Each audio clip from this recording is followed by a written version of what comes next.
Voy. ¿Chico en inglés? No, mi peor pesadilla. Hola, muy buenas tardes, yo soy Alfredo Velázquez Espina y el día de hoy les voy a presentar una pequeña historia algo vergonzosa que me enseñó tres importantes lecciones que como estudiante y como ahora mismo en adulto aplico todos los días. Muchas gracias a TED Talk por invitarme el día de hoy y comencemos. Corría el año 2018, era un recién ingresado a la Prepa Tech aquí en Puebla. Siendo muy distraído en ese entonces y estaba egresando de una escuela muy difícil, sin mencionar nombres, respecto a la Prepa Tech, me costaron muchísimo. Estaba en la última recta del primer semestre y tocaba la clase que me golpeaba muchísimo, millones de veces, física y psicológicamente cada vez que entraba, historia. Sé que muchos esperaban algo como matemáticas o química, pero la historia me costaba muchísimo. Retomando, la maestra Pip, no se apellidaba Pip, ni se llama así, sino porque para guardar confidencialidad al docente solo vamos a decirle Pip, ¿ok? Dijo, acomoden sus sillas en hileras. Ha llegado ese día. Y en ese momento dije, llegó ese día.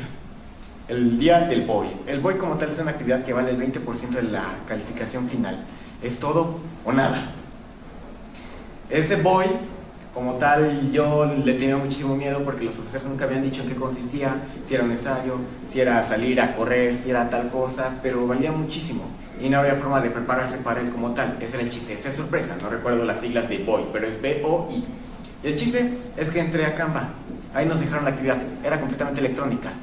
Abrí mi computadora y decía, escriben 500 palabras, ¿por qué en Europa fue el centro de la historia en el siglo de tal época, haciendo un énfasis, 5 líneas, en 5 líneas de instrucciones, 5, que tenía que plasmar en una hora.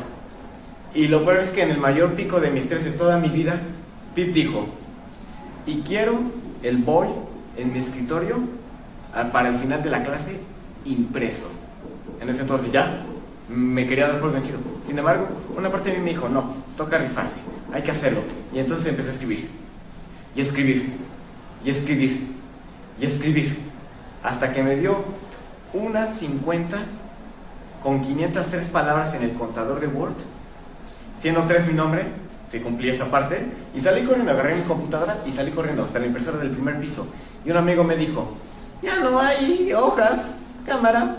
Así no habló mi amigo, sino porque así me gusta recordar esa parte, porque en ese entonces ya me estaba estresando. Fui a la segunda impresora del segundo piso, no había nada. Tercera, cuarta, ninguna de las impresoras de esa aula tenían hojas, se habían puesto de acuerdo para perjudicarme ese día, así que me eché a correr hacia la cafetería, la impresora más cercana que en ese entonces se me había ocurrido. Y la cafetería, el problema es que está a 750 metros lineales del aula, corriendo y tomando todos los atajos del universo. Llegué a la impresora, para mi mala fortuna ya había un montón de gente formada, y no, horrible, se dice la cola, cuando dieron 2 en punto, la impresora estaba escupiendo mi papel, lo agarré y me eché a correr de vuelta al aula. Y fue en ese entonces cuando ya me estaba quedando sin aliento. Y llegué al aula, profesor. Y en ese entonces ya no había ninguna alma en el salón. Me había espantado, ya eran 2 con 2, viene el reloj. Y en ese entonces escuché un azotón que el profesor no sé hasta la fecha dónde había salido. ¡Pam! Y la verdad grité muy agudamente. Ya en ese entonces ya estaba súper asustado. El profesor me vio casi llorando, pero a la vez intenté ocultarlo con mis risas y me aceptó el papel.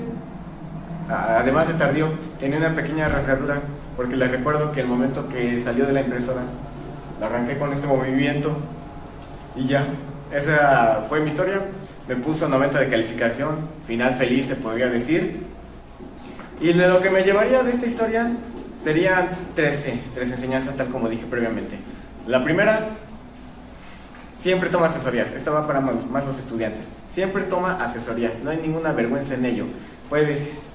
Porque si no vas a terminar como yo, principalmente. Segunda, organiza tus tiempos. Nuevamente, si no lo haces, vas a terminar como yo, corriendo, entregando un papel sudoroso, roto, etc. Y tercero, siempre ten un plan A, un plan B y un plan C. Porque ya ven, hice el plan A, no había. Plan B, no. C, D. Y tuve que ir hasta el plan E a imprimir mi papel. Así que se podrán imaginar. Listo. Muchas gracias por su atención.